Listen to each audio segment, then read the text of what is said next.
before I do them, which one would you expect to get a result from, 0 or 20?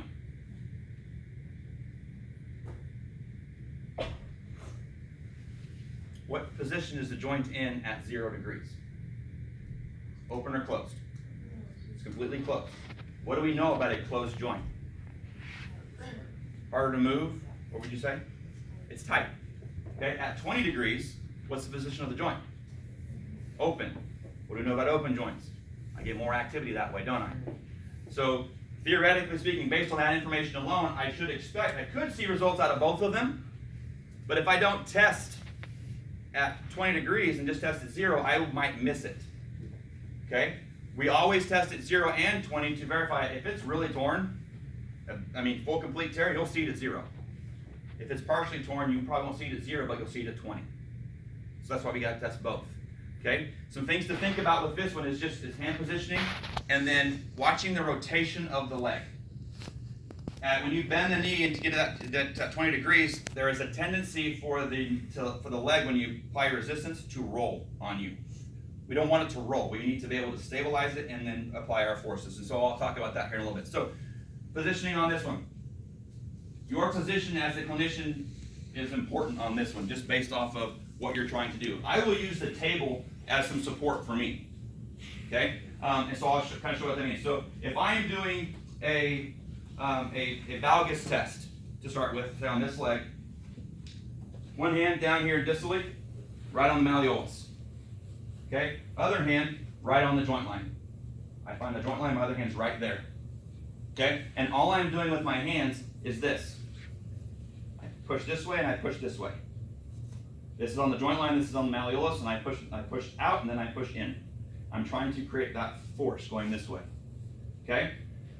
So at this position, I'm locked in here. I have him straight, and then I tuck my elbow into my side, use my hip as kind of support, and then I will just push. Am I getting much out of that? No. Okay? Why? It's closed. Okay? And if I do it like this and I get him into hyperextension, I'm getting nothing. So you kind of want to keep it at 0 as best you can. Okay? So right in here, and am I pushing pretty hard? Yeah, I'm pushing right here and I'm cranking through here. Okay? And now the next one, 20, bend them. This is where you'll have the tendency for the leg to do this. Okay? So at 20 degrees, we want to almost take this hand and rotate this way while I'm pushing. Okay, you see that move? See that when I bend here? Okay, that's what we're trying to do. If I didn't do that, see that? It rolls on you. So you almost have to rotate it out and then push. Okay? That's my valgus at 0 and 20. My varus, I will come in and I will use the table. Okay, depending on where I sit. So based on what we're showing, I'll do it somewhere else for this video. But how I do it for this, I will come in here and I'll get in between and I'll use the table to support myself and go this way with it. Okay? But for purposes of what we're doing right now, just to show left, whatever so again, positions the same way. Down here, basically on the malleolus. Other hand, we're doing a varus, other hand right here. Okay? And I'm gonna do the same thing. 0. Okay, you guys seeing that jump right there, that movement right there? That's all you're looking for. Okay, and then I bend them. And this one, the same thing. You're gonna have to go this way and provide that resistance there. If you don't, you bend them, just gonna do that. Okay, so 0, bend.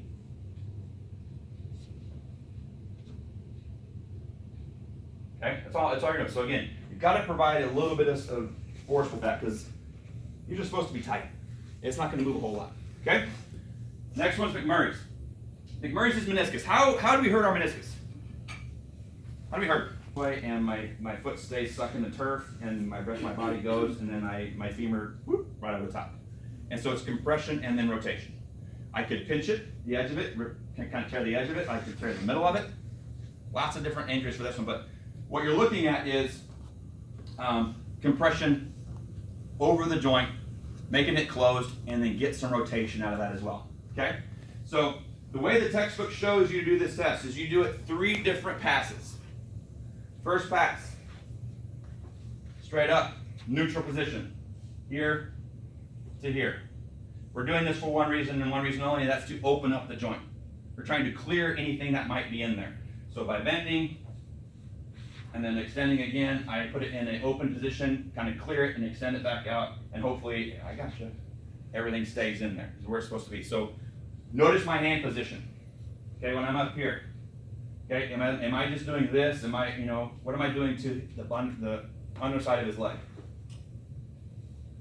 What am I doing when with my hand here? What am I doing with my hand here? No?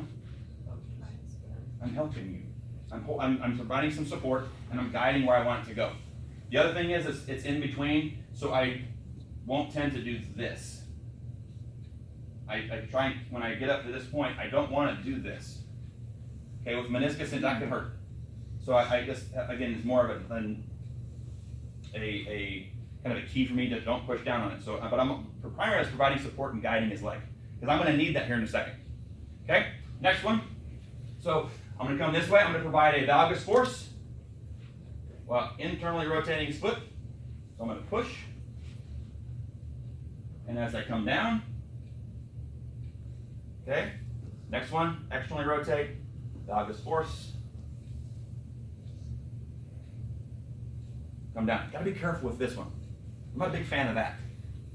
What am I doing when I internally rotate his foot? So, and then I push it in. If I'm not careful, I can get him into here, and then when I do this, that doesn't feel very good. So you've got to be very careful with that. Okay?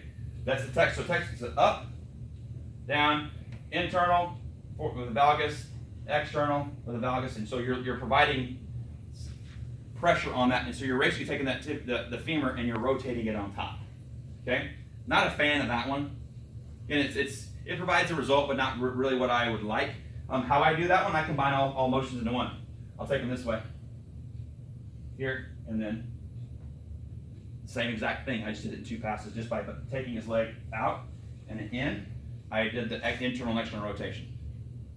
So that's the method of how I do that one. While you're still down, I didn't write it up there, but I'm going to add another one to meniscus. It's called Apley's compression and distraction, so I'll write that up there. So flip over on your stomach. Bend your knee. Apley's compression. I'm going to take his leg and I'm going to push, and I'm going to rotate it. That's a very simple test. Okay? Hand is right here to just stabilize. Arm is on his foot, and to basically get him into neutral position, I'm going to push down at the calcaneus, not at the foot. Straight down. Force goes right down here. So I'm going to push down, internally and externally rotate. The distraction portion of it comes in the same spot. I push down and I pull up. I rotate. Okay? And so what I will do is I will do distraction first, clear the joint, push it down, do my compression, and then I will clear it again. When I lift up, I clear anything that's in there. And when I push down, I can get a good result. Okay, so that's Apley's compression and distraction. So the last one I have you stand up, it's called Festley's. This is one of the ones that's proven to be the most effective and the most accurate. Okay? You can be on the floor if you like. Okay, so let's say again, the one that's hurt is your right leg. Okay? So you're going to stand on your right leg. Okay? You're going to bend your knee a little bit, and then you're just going to rotate. Okay? I'm providing a compressive force along with rotation. Mechanism of injury is exactly that right there. Okay? I don't have to I don't have to recreate any actions. He's doing it all on his own. Okay? That is one that is actually proven to be a bit more accurate and reliable because it's the exact mechanism of injury. Okay? You have to be careful. If your patient has a potential ACL injury, you don't want to do that. Why? What happens when I get in a bent position? It'll give out. The ACL is not there, and whoop, there it goes. So if you have potential ACL injury, don't do that one. Okay? If you do that one, it'll definitely prove your point. You have an ACL injury when they fall on their face. Okay? Questions about the test we did today?